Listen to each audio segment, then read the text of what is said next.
সাথে যদি ৫ বছরের ওয়ার্কিং এক্সপেরিয়েন্স থাকে, বাংলাদেশেই ৳১,০০,০০০ সেলারি পাওয়া কোনো ব্যাপার না। আসসালামু আলাইকুম, স্বাগতম সবাইকে। আপনি কি ইলেকট্রিক্যাল ইঞ্জিনিয়ারিং বা এমইপি ডিজাইন শিখতে চান?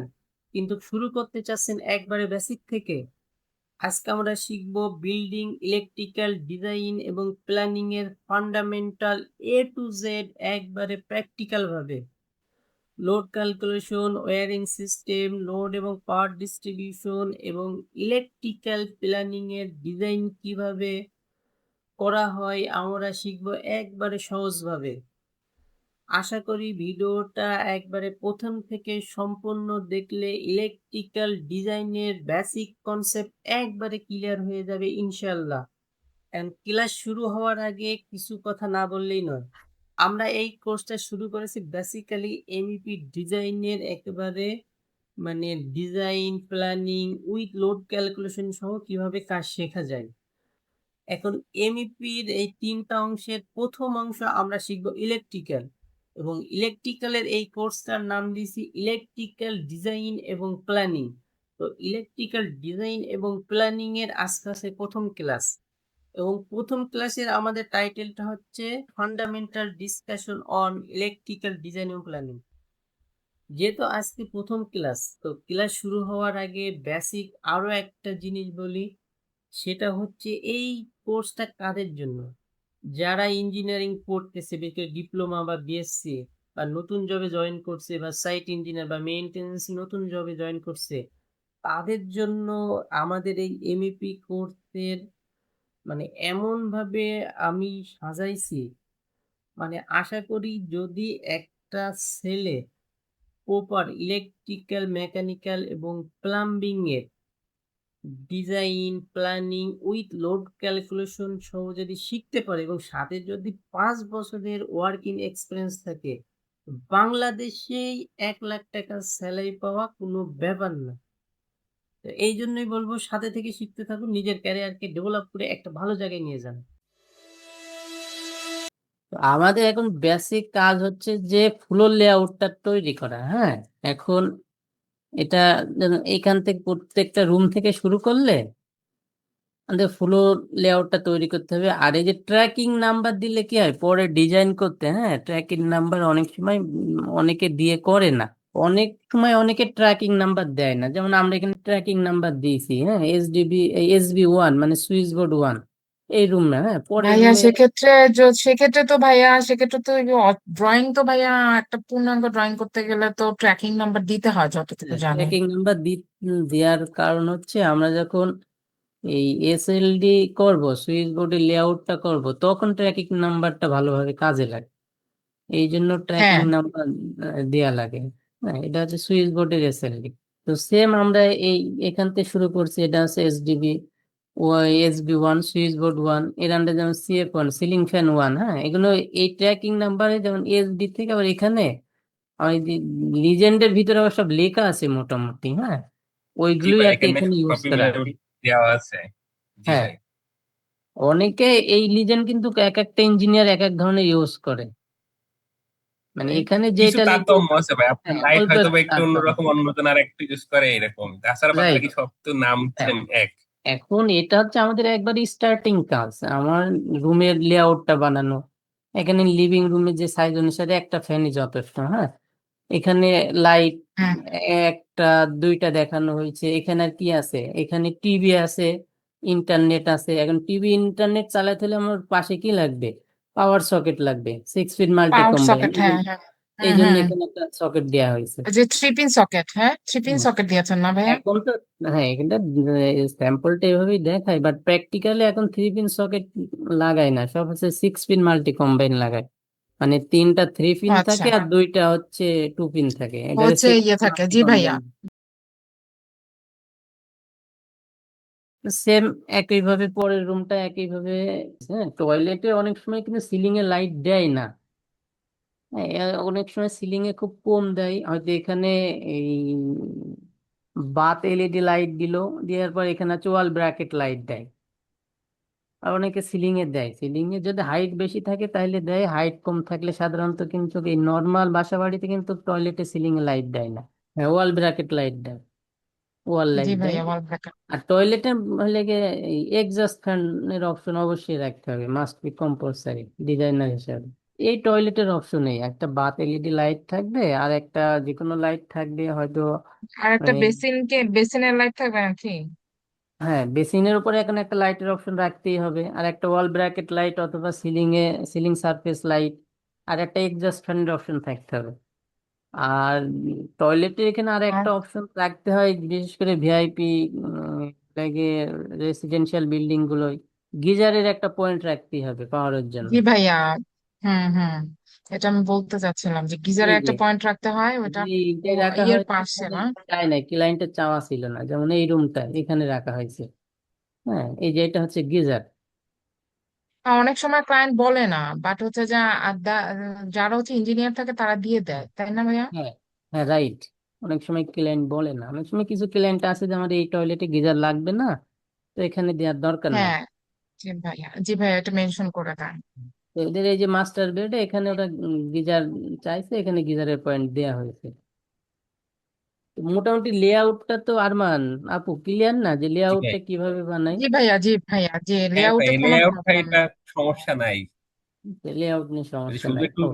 মানে এটা ড্রয়িং করা যাবে ভাই, শুধুমাত্র যে সমস্যা ছিল যে মানে কোনো মাপ আছে কিনা, যে আমি লাইট ফ্যান বসানোর ক্ষেত্রে এটা তো বলে দিলেন আর কি, ওই এখন যে ভাই পুরোটাই বলে ক্লিয়ার। দিল 12 ইঞ্চি, ওই যে এখন তো ফ্লোর থেকে হচ্ছে হুম। যেটা সিলিং সাড়ে বললেন সিলিং 4.5 থেকে ভাইয়া, 12 ইঞ্চি নিচে বসবে, আর আছে সুইচ বোর্ড ফ্লোর থেকে আর চার ফ্লোর থেকে হচ্ছে সম্পর্ক। 18 ইঞ্চি, 18 ইঞ্চি না 18 কত ইঞ্চি যেন দিল হচ্ছে, ভাইয়া? হ্যাঁ হ্যাঁ ঠিক আছে, 18 ইঞ্চি উপরে এটা হচ্ছে এই বাসা বাড়ির জন্য না, এটা এটা অফিসের জন্য। অফিসের জন্য অফিসের ভাইয়া, জন্য। কমার্শিয়ালের জন্য। আর ফ্লোর থেকে 18 ইঞ্চি রাখা হয় বেডের পাশে, যখন এই যে পাওয়ার, হ্যাঁ, মাল্টি কম্বাইন সকেট রাখা হয় মোবাইল চার্জ দেওয়ার জন্য, এইটা 18 ইঞ্চি। এটা কিন্তু বেডের পাশের জন্য রাখা হয়েছে। এই যে এখানে একটা রাখা হয়েছে, এটা কিন্তু হলে গিয়ে বেডের পাশে থাকবে মোবাইল চার্জ দেওয়ার জন্য। এখন সব ম্যাক্সিমাম নতুন যেসব বিল্ডিং হচ্ছে, এগুলো সব বেডের পাশে একটা বেডের পাশে থাকবে, হ্যাঁ ভাইয়া এটাও কি ভাইয়া ফ্লোর থেকে system 18 ইঞ্চি উপরে হ্যাঁ, থাকবে ফ্লোর তাই তো? থেকে 18 ইঞ্চি উপরে, রাইট। আহ, এটা তো ভাইয়া রেসিডেন্সিয়ালের জন্য না? হ্যাঁ, এটা রেসিডেন্সিয়ালের জন্য। এখন কিচেনের একটা অপশন, সাধারণত নর্মাল বাসা বাড়ির জন্য কিচেন তেমন কোনো কিছুই একবারে নর্মাল, হ্যাঁ, কিচেনে ইদানিং একটু ভালো বাসা করতে হলে কিচেন হুডের অপশন থাকবে। তারপরে ফ্রিজ ফ্রিজ রাখার জন্য বা মাইক্রোওভেনের জন্য অবশ্যই এখানে মাইক্রোওয়েভ একটা ওভেন, তারপরে 6 পিন হ্যাঁ মাল্টি মাইক্রোওয়েভ ওভেন, কম্বাইন তারপরে হচ্ছে রাখতেই হবে। ভাইয়া কাছে অবশ্যই একটা 6 পিন মাল্টি কম্বাইন সকেটের পাওয়ার পয়েন্ট রাখতেই হবে। না, কমার্শিয়ালে যদি ফল সিলিং না থাকে, ইন্টেরিয়র ডিজাইন না থাকে, তখন, যদি ফল সিলিং না হয় তখন এটা স্ট্যান্ডার্ড সিলিং থেকে 12 ইঞ্চি নিচে। আর ফল সিলিং থাকলে তখন তো পুরো ডিজাইনটাই চেঞ্জ হয়ে যাবে। আচ্ছা। ছাদের জন্য এই ডিজাইন ওকে, ছাদের জন্য কিন্তু এই ডিজাইন, হ্যাঁ, রেসিডেন্সিয়াল আচ্ছা। যা কমার্শিয়াল বিল্ডিং এর সেম, কিন্তু হুম। কমার্শিয়াল বিল্ডিং গুলো কি করে বিভিন্ন অফিস নেয়, ওরা অফিস নেওয়ার পর, যেমন আমি আর একটা ডিজাইন ওপেন করতেছি, হ্যাঁ, একটা কমার্শিয়ালের একটা ফ্লোর, এটা জাস্ট একটু দেখার জন্য। এই ফাইলটা কি দেখা যায়? জি ভাই, দেখা যাচ্ছে। এটা যখন ইলেকট্রিক্যাল ডিজাইন করছে, ছাদে কিন্তু এত পয়েন্ট জি। রাখে না, কিন্তু সব সিলিং হয় ছাদে, জাস্ট ওরা হয়তো এই যেমন এই একটা জায়গার ভিতরে 3টা বা 4টা পয়েন্ট রাখছে। এটা তো মানে হয়ে পরে মানে ইন্টেরিয়র করছে আর কি, ওই যে আপনার হ্যাঁ, ইয়ে সিলিং করছে। এটা এটা কিভাবে করা হয়েছে আমি বলি, ওদের ওই ডিজাইনটার সাথে এখানে যখন ওরা বিল্ডিংটা ছাদ ঢালাই দিছে, তখন কিন্তু ওরা ওরা যে পয়েন্ট গুলো রাখছে, এখানে আমার কাজে তেমন লাগেই নাই। কেন লাগে নাই বল, আমার এটা এটা কিন্তু একটা হসপিটাল, হ্যাঁ, এটা পুরা ইন্টেরিয়র ডিজাইন হয়েছে। এখন এই রুমের যা লোড, এই রুমের লোড আমার কোথা থেকে নিয়ে আসতে হয়েছে, এই যে এটা কিন্তু সব T5 লাইট, এই যে এটা কিন্তু কেবল ঘোরানো, হ্যাঁ, কোথায় এসে সুইচ বোর্ড, হ্যাঁ, এই যে সুইচ বোর্ড থেকে। একটা রেসিডেন্সিয়াল যখন বিল্ডিং ডিজাইন করব, ওটা ওর মতন একবারে সিম্পল, বাট একটা একটা হুম। কমার্শিয়াল যখন ডিজাইন করব, তখন দেখেন এটা ইন্টেরিয়র করার কারণে এটা 3 ধাপের সিলিং আছে, এই মাঝখানে গুলো স্পটলাইট, হ্যাঁ, যেমন এই দুইটা এক সুইচে জ্বলছে, হ্যাঁ, একটা কেবল এসে এটা কানেকশন হয়ে গেছে। আবার এই দুইটা লাইট, এই যে এই দুইটা লাইট এক সুইচ। ভাইয়া ভাইয়া সরি টু ইন্টারাপ্ট, আমি একটু বলতে চাচ্ছিলাম যে এই দুইটা লাইট যে সিলিং এর উপরে বসানো হয়েছে, হ্যাঁ, সিলিং সিলিং এর এর উপরে উপরে মানে বসানো। দুইটা লাইট পাশাপাশি সিলিং এর উপরে না ভাইয়া, সিলিং হ্যাঁ, লাইট এটা না সিলিং দুইটা? এর উপরে, দুইটা এগুলো সব সিলিং এর নিচে আমার ছাদের যে সিলিং, সেই সিলিং এর নিচে জিপসাম দিয়ে ফলস সিলিং করা হয়েছে। সেই ফল আচ্ছা সিলিং আচ্ছা এ আচ্ছা। এই লাইট গুলো বসানো হয়েছে। এগুলো সব হচ্ছে ফল ও, সিলিং। সেই ফলস সিলিং এর মধ্যে এই লাইট গুলা বসানো হয়েছে, আমি হ্যাঁ, এই এখন লাইট গুলো ক্লিয়ার হয়েছে বসানো ভাইয়া, হয়েছে। বুঝছি। মানে সরাসরি ছাদে না, মানে ছাদে সিলিং নাই। না, সিলিং এর নিচে যে জিপসামটা করা হয়েছে সেই জিপসামের মধ্যে আমরা এই লাইটিং গুলা করছি, তাই তো? এটা প্রচুর, এটা ইন্টেরিয়ার মানে এত পরিমাণ লাইট ইউজ করা হয়েছে। এই রুমটায় না, এই রুমটায় লাইট আছে 48টা P5। 48টা লাইট? এটা কিসের জন্য? এটা কি কোনো, এটা করে মানে, এটা কি কোনো মানে T5 বসার গুলো তো জায়গা মানে? বেশি না, এটা হচ্ছে কেবিন, এটা ডিজাইনটা দেওয়ার জন্য। ও, T5 গুলো উপরে লেডিস হচ্ছে যেমন কেবিন। হ্যাঁ, ব্লু লাইট জ্বলে, আর স্পট লাইট গুলো মোটামুটি আলো বেশি হয়। আর T5 এই লাইট গুলো হচ্ছে মানে এটা জাস্ট দেখালাম আর কি, দেখানোর জন্য যে সাধারণত ওই কমার্শিয়াল বিল্ডিং গুলো ইন্টেরিয়ার অনুসারে ডিজাইনটা হবে, তখন আর এই রেসিডেন্সিয়াল নিয়ম কানুন মানবে না। এটা অনেক আচ্ছা। এটা সাধারণত কি করে আর্কিটেক্টরা, একটা হলে গিয়ে ইন্টেরিয়ার ডিজাইন করে, ইন্টেরিয়ার ডিজাইন করে ইলেকট্রিক্যাল ডিজাইনারের কাছে দেয় যে এইবার আপনি ইলেকট্রিক্যাল ডিজাইনটা করে দেন।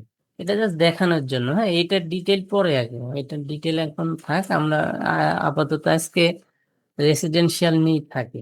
এই আমার মোটামুটি এইভাবে লেআউট হলো। তো প্রাথমিক অবস্থায় রেসিডেন্সিয়ালে প্রথমে আমার কি করতে হবে, প্রথমে হচ্ছে ফ্লোর লেআউট, ফ্লোরের যে ফিক্সিং, লাইট, তারপরে সকেট, পাওয়ার, ফ্যান, হ্যাঁ, গিজার, সুইচ বোর্ড, এই পয়েন্ট গুলো বসাতে হবে। আমার ইলেকট্রিক্যালের প্রাথমিক অবস্থায় হচ্ছে ফিটিং ফিক্সার গুলো বসাতে হবে। সেম ভাবে ফিটিং ফিক্সার গুলো বসালাম। এবার দ্বিতীয় কাজটা কি, দ্বিতীয় কাজ হচ্ছে আমার ডাইমেনশনটা দেওয়া লাগবে। এই ডাইমেনশনটা কেন দেওয়া লাগবে, ডাইমেনশনটা দেওয়া লাগবে আমার যখন ছাদ ঢালাই দেবে, হ্যাঁ, ছাদ ঢালাই দেওয়ার সময় আমার পাইপিং ফেলার সময় এই ডাইমেনশন গুলো লাগে।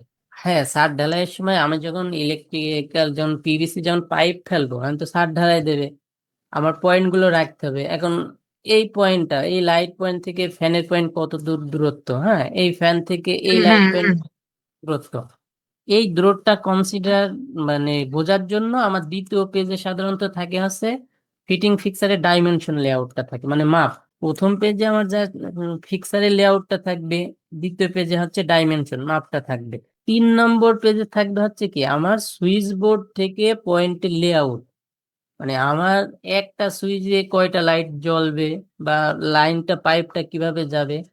তা না হলে মিস্ত্রিরা তো বুঝতে পারবে না যে এই সুইচ বোর্ড থেকে, একটা ইঞ্জিনিয়ার এটা সাধারণত হ্যাঁ, ইঞ্জিনিয়ারের প্ল্যান অনুসারে দেয় যে যে সুইচ বোর্ড থেকে আমার পয়েন্টের লেআউট গুলো হয়। এই ভিডিওর ডেসক্রিপশনে একটা ভিডিও লিংক দেওয়া আছে যে মাস্টার ক্লাস অন ইলেকট্রিক্যাল। এই ভিডিওটা যদি আপনারা দেখেন তাহলে আপনাদের ইলেকট্রিক্যালের উপরে বেসিকটা আরো ক্লিয়ার কনসেপশন চলে আসবে। তো এই ভিডিওটা আপনাদেরকে দেখার জন্য আমি সাজেস্ট করছি, এটা হচ্ছে যে কেবল কন্ডিট, হ্যাঁ, পয়েন্ট কেবল কন্ডিট লেআউট বলে, অর্থাৎ সুইচ বোর্ড থেকে যে পয়েন্ট পয়েন্ট গুলো, কেবল। ভাইয়া ভাইয়া, আমি আরেকটু আবার বলতেছি, মানে অর্থাৎ ভাই, পয়েন্ট কেবল কন্ডুইট লেআউট কোনটা? আপনি একটু একবার বলেন। এই যে 3 নম্বর যেটা, যে আমার সুইচ বোর্ড থেকে পয়েন্টে, মানে সুইচ বোর্ড থেকে আমার এই লাইট, এখন সুইচ বোর্ড থেকে এই লাইট আমার ছাদের ভিতরে পাইপ ফেলতে হবে। তো এই জন্যই কন্ডুইট লেআউট বলা আছে, যাতে আমার ছাদ ঢালাই শেষ, এখন আমার এখানে কেবলটা যাতে আমি সহজে নিয়ে আসতে পারি। তা এখানে কেবলটা নিয়ে আসার জন্য কি করতে হবে, আমার সুইচ বোর্ড থেকে ছাদের ভিতরে তো পাইপ দেওয়া আছে, এই যে, তো সুইচ বোর্ড থেকে এখান থেকে সুইচ ইজিলি বোর্ড থেকে ছাদের ভিতরে পাইপ দেওয়া আছে, আচ্ছা। হ্যাঁ, এই লাইট পর্যন্ত পাইপ দেওয়া আছে। এই সুইচ বোর্ড, এই সুইচ বোর্ড থেকে আমার এই পয়েন্টে লেআউটটা এভাবে চলে আসবে। এটা হচ্ছে কন্ডুইট লেআউট বলে, যে ছাদের ভিতরে পাইপিং দেওয়ার জন্য। এই কন্ডুইট মানেই তো পাইপ, হ্যাঁ, পিভিসি পাইপ যেগুলো দিই আমরা, যাতে আমার কনসিল কম করা লাগে, ছাদ তো আর কেউ কনসিল করে না, ছাদের ভিতরে পাইপটা দিলে ইজিলি, হ্যাঁ, যখন ছাদ ঢালাই শেষ, এখন প্লাস্টার করার আগে যখন কনসিল করা হবে, তখন ইজিলি ছাদের ভিতর থেকে আমার পাইপগুলো দিয়ে আসে। এখন এখানেও একটা ড্রপ আছে, আর সুইচ বোর্ডের এখানে ড্রপ আছে, তাইলে কি হবে, ইজিলি যখন আমার ইলেকট্রিক কানেকশনটা কেবলটা দেব, ওই কন্ডুইটির ভেতর দিয়ে, এই কন্ডুইটির ভেতর দিয়ে আমার সহজে লাইট পয়েন্টের কাছে কেবল চলে আসবে, ঝামেলা কম। তো আচ্ছা। সেম সুইচ বোর্ড থেকে সেম এই যে ফ্যানের পয়েন্টে ওইভাবে কেবল আসবে, এটা ছাদের ভিতরে, কিন্তু হ্যাঁ। ফ্যান থেকে আমরা পয়েন্টে এসে আচ্ছা। এখানে ড্রপ নামিয়ে নিচে নামিয়ে দেবো। এখানে তার মানে সেম ফ্যানের এখানে ড্রপ করে আবার হচ্ছে যে ওই যে পাওয়ার সকেটের ওখানে গেল, তাই তো ভাইয়া? পাওয়ার সকেটের ওখানে গেল। জি ভাই, বুঝতে পেরেছি। জি, ক্লিয়ার। এসিরও সেম, এসির এখানে দুইটা ঘটনা আছে। এখন এসির লাইনটা আরেকটা আমি আচ্ছা আসতে ভাইয়া, এই যে TR10 TR এটা কি? এই যে এখানে এই যে 1.0 TR, হ্যাঁ এই যে ফ্যানের এখানে এটা 1.0 এটা TR। এটা ইয়ার হচ্ছে টন টন। এটা হচ্ছে এই এসিটা ও, এসি। এক এসি। টন। এসি এক হ্যাঁ এসি। টনের, আচ্ছা আচ্ছা। ইয়ারটা হচ্ছে ton of refrigeration. R Q1? Q1 এটা এখানে Q1টা কি, এটা হচ্ছে এসির Q1টা এখানে কোথায় আসার জন্য, Q1 খুঁজে পাওয়ার জন্য আমি যাব হচ্ছে ও, ওই যে ভাইয়া একটা সুইচ বোর্ড বা পাওয়ার সকেট দিয়ে দিছেন এসির জন্য আলাদা, তাই তো? এসির জন্য। হ্যাঁ হ্যাঁ, 15 এর 3 পিন সকেট বা 3 পিন 15 সকেট, যে যেভাবেই বলে মানে। এসির জি কেন ভাইয়া। আমরা 6 পিন মাল্টি কম্বাইন দিচ্ছি না, এটা বলেন দিন। ভাই এটা মূলত মানে যে আর্থিং এর জন্য আমরা যেটা ব্যবহার করি, এটা শর্ট সার্কিট থেকে বাঁচানোর জন্য 3 পিন। জি ভাইয়া, রাইট হ্যাঁ এটাই রাইট। হচ্ছে না। আমি এইটা মানে এসির। জিজ্ঞাসা হুম। করছিলাম। হ্যাঁ, যে এসির জন্য কেন 3 পিন ব্যবহার করছে, 6 পিন মাল্টি কম্বাইন সকেট কেন ব্যবহার করছে না? লুজ কম হয়, হ্যাঁ, স্পার্ক হয় না, স্পার্ক হওয়ার সুযোগ থাকে না, একটা অপশন। দ্বিতীয় অপশন হচ্ছে 3 পিন সকেটে একটা আর্থিন থাকে। এই আর্থিনটা কি আমার যখন এসডিবি থেকে কেবলটা যখন টানি, হ্যাঁ, এসডিবি থেকে যখন কেবল টানি, তো জি ভাই। এসির কেবল, এসির জন্য 3টা কেবল আসে, হ্যাঁ, এসডিবি থেকে যখন আমরা কেবল টানবো, এসির জন্য আমরা যখন এসডিবি থেকে কেবল টানবো 3টা কেবল, হ্যাঁ, একটা হচ্ছে ফেজ, একটা নিউট্রাল। এই জন্য কেবল সাধারণত এইভাবে লেখা হয়, হ্যাঁ, 1C যদি সিঙ্গেল ফেজ হয় তাহলে 1C × 2 2.5 RM BYA plus 1.5 RE বা RM। মানে এখানে কয়টা কেবল আছে, 3টা কেবল আছে। 1C × 2 2.5 RM, অর্থাৎ কি 2.5 RM এর 2টা কেবল, ফেজ আর নিউট্রাল। এসির জন্য জি সাধারণত জি। 3টা কেবল টানা লাগে এসির জন্য। যদি সিঙ্গেল ফেজ এসি হয় তাহলে কেবল 3টা টানা লাগে। একটা হচ্ছে ফেজ, একটা নিউট্রাল, আর একটা হচ্ছে আর্থিন আর কেবল। একটা আর্থিং, হ্যাঁ। ওই আর্থিন কেবলটা এসে এই যে সকেটের যেটা, এই যে দেখা যাচ্ছে না সকেটটা, এই আর্থিন কেবল এসে এই মোটা যে গোল অপশনটা যেটা থাকে এইটার সাথে কানেকশন হয়। মানে যে কোনো ধরনের স্পার্ক বা শর্ট সার্কিট যাতে সহজে গ্রাউন্ড লেভেলে মাটিতে চলে যায়। এই জন্য এটাকে 3 পিন কম্বাইন ব্যবহার করা হয় দুইটা কারণে। একটা হচ্ছে আর্থিংটা থাকতে হবে, আর একটা হচ্ছে যাতে স্পার্ক লুজ, স্পার্ক যাতে না হয় লুজের কারণে। গোলগুলো সাধারণত লুজ হয়, হ্যাঁ, আর চ্যাপ্টাগুলো ওটা সহজে লুজ হয় না। এই যে এটা যেমন একটা দেখায়, মানে 3 পিনের মোটা যে লেগে পয়েন্টটা থাকে, জি ভাই। এটা হচ্ছে হ্যাঁ আর্থিং হ্যাঁ ভাই। হিসেবে কাজ করে। এই যে, আর এটা একটু বড় থাকার কারণ হচ্ছে যাতে দেওয়ার সাথে সাথে প্রথমে আর্থিং কানেকশন পাই, যাতে কোনো রকম যদি হলে গিয়ে ওই শর্ট সার্কিট বা ওভারলোডের কারেন্টটা যাতে আগেই একবারে গ্রাউন্ডে চলে যায়। ঠিক আছে। আর ভাই 1C × 2 এটার এটা যে মানে কি? কেবলটা লেখা হয়, হ্যাঁ, কেবলটা মানে কিভাবে কেবল লেখা হয়, সিঙ্গেল ফেজ কেবল গুলো, হ্যাঁ, এগুলো এই যখন আমরা এসএলডিটা বুঝবো না তখন এটা আরো ডিটেল হবে না। এটা জাস্ট প্রাথমিক ধারণা যে 2.5 RM কেবল তো, তাই না? এটা 2.5 RM কেবল, মানে 1C × 2 2.5 RM প্লাস 2.5 RE, মানে এখানে আছে সব সিঙ্গেল আরই, ফেজ। হ্যাঁ। এখানে 3টা কেবল আছে, একটা হচ্ছে ফেজ, একটা হচ্ছে নিউট্রাল, আর নিউট্রাল, আর একটা হচ্ছে একটা হচ্ছে আর্থিং। আর্থিং। আর্থিং, হ্যাঁ। এটা যখন 3 ফেজ ইউজ হবে তখন কি সেম ভাবে লেখা হবে, জাস্ট এখানে 1C এর জায়গায় 1C 2 এর জায়গায় 4 হবে, তখন এটা আছে 3 ফেজের জন্য। 3 ফেজে কেবল কয়টা থাকে, 5টা কেবল থাকে। আমি আর ইজিলি 5টা, এই যে 3 ফেজ যেটা লিখছি না 1C × 4, জি ভাই। তার মানে হচ্ছে এখানে 3টা ফেজ, একটা নিউট্রাল, কয়টা হলো 4টা, প্লাস 4টা। হ্যাঁ, 2.5 RE আর একটা, তাহলে কয়টা হচ্ছে 5টা, হচ্ছে 5টা কেবল থাকে। তো একটা নিউট্রাল, 5টা থাকে। 3টা ফেজ, একটা নিউট্রাল, একটা আর্থিং। এটা কি দেখা যাচ্ছে? হ্যাঁ হ্যাঁ ভাই, দেখা জি যায়। ভাইয়া, দেখা যাচ্ছে। এখানে, এখানে দেখেন, এই দেখেন যে এখানে ফেজ আছে এই যে L1 L2 L3, জি ভাই। হ্যাঁ। রেড ইয়েলো ব্লু, এটা হচ্ছে ব্লু ফেজ 1 রেড, ফেজ 2 হচ্ছে ইয়েলো, আর ফেজ 3 হচ্ছে ব্লু। তাহলে ব্লু ফেজ 1 2 3, আর এনটা হচ্ছে একটা নিউট্রাল, নিউট্রাল, হ্যাঁ। আর ইসিসি আর হচ্ছে ইসিসি আর্থিন। কাছে এটা হচ্ছে আর্থিং। আর্থিন। হ্যাঁ, তাহলে থ্রি ফেজে কয়টা থাকে? 5টা কেবল থাকে। 5টা ভাই। হ্যাঁ, 5টা। সুইচ বোর্ড টু পয়েন্ট লেআউটটা তো বোঝা গেল আরমান। জি ভাই, জি ক্লিয়ার ভাইয়া। ভাই। হ্যাঁ, এখন চতুর্থ পেজে থাকবে আমার কি, এসডিবি। এসডিবি থেকে সুইচ বোর্ড, মানে আমার এসডিবি একটা ফ্লোরের কোন জায়গায় এসডিবি হবে, এই এসডিবি থেকে প্রত্যেকটা রুমে কিভাবে আমার লাইনটা যাবে, সেইটা লেআউট হচ্ছে পাওয়ার কেবল কন্ডুইট লেআউট। পাওয়ার কেবল মানে এসডিবি থেকে পাওয়ারটা কিভাবে আমার একটা রুমে যাবে। কথা কি ক্লিয়ার না বোঝা যায় না? জি জি ভাই, বুঝতে ভাইয়া পারছি, বোঝা ক্লিয়ার যাচ্ছে, ভাই। জি ভাই বোঝা যাচ্ছে। তাহলে চতুর্থ নম্বরে আমার পেজ হচ্ছে পাওয়ার কেবল কন্ডুইট, মানে এসডিবি থেকে এই হচ্ছে আমরা এসডিবি। আমরা এখানে 4টা ইউনিট আছে, 4টা ইউনিট না, এখানে ইউনিট হচ্ছে 3টা। তো 3টা ইউনিটের জন্য আমরা একটা ইউনিটে একটা ফ্ল্যাটের জন্য এসডিবি তো আলাদা থাকবে, তাই না? তো এই আলাদা রাখছে এসডিবি 1।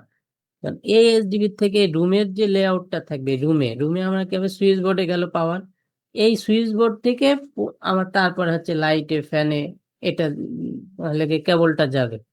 এখন এটা সাধারণত কি করে, ছাদের ভিতরে কেবলটা এই পাইপটা দিয়ে রাখা হয়। পাইপ, জি ভাই, পাইপের ভিতর দিয়ে যায় আর কি। হ্যাঁ, পাইপের ভিতর দিয়ে পরে কেবল টানা হয়। তো এই হচ্ছে চতুর্থ নম্বর লেআউট। এইটাতে লেআউটের কাজ শেষ। একটা প্রথমে হচ্ছে আমার ফিটিং ফিক্সার বসাইতে হবে, দ্বিতীয় নম্বর হচ্ছে আমার ডাইমেনশন দিতে হবে, কারণ হচ্ছে ছাদের যখন পাইপ ফেলবে, পাইপ ফেলার জন্য এই ডাইমেনশনটা লাগে। 3 নম্বর হুম, হচ্ছে যে সুইচ বোর্ড থেকে কোন কোন পয়েন্টে তাহলে কি আমার কেবলটা যাবে, মানে পাওয়ারটা যাবে, এই জন্য সুইচ বোর্ড থেকে আমার পয়েন্ট লেআউট থাকে। আর চতুর্থ নম্বর হচ্ছে এসডিবি থেকে এসডিপি আমার থেকে। হলে সুইচ বোর্ডের লেআউট। এখন জি ভাই। এই সুইচ বোর্ডে, এই সরি, এসডিবি বোর্ডে কিভাবে আমার পাওয়ারটা আসবে সেটা আমার চিন্তা করতে হবে আবার সাব স্টেশন থেকে।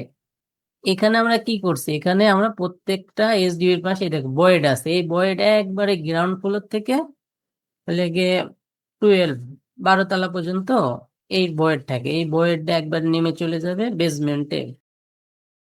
Thank you watching my video. তো আজকে আমরা প্রথম ক্লাস শেষ করলাম। যারা নতুন, আশা করি তাদের কিছুটা হলো বেসিক কনসেপ্ট ক্লিয়ার হয়েছে। এই ইলেকট্রিক্যাল ডিজাইন এবং প্ল্যানিং এর দ্বিতীয় ক্লাস হবে lighting load calculation. And lighting load calculation আমরা দুইটা ভাবে দেখব। একটা হচ্ছে লুমেন পদ্ধতি, বা লুমেন পদ্ধতিটাকে ইন্টারন্যাশনাল সিস্টেমে বাংলাদেশে বিএনডিসি ফলো করে লুমেন মেথডে কিভাবে লাইটিং লোড ক্যালকুলেশন করা হয়। Thank you watching. আজকে এই পর্যন্ত। আল্লাহ হাফেজ।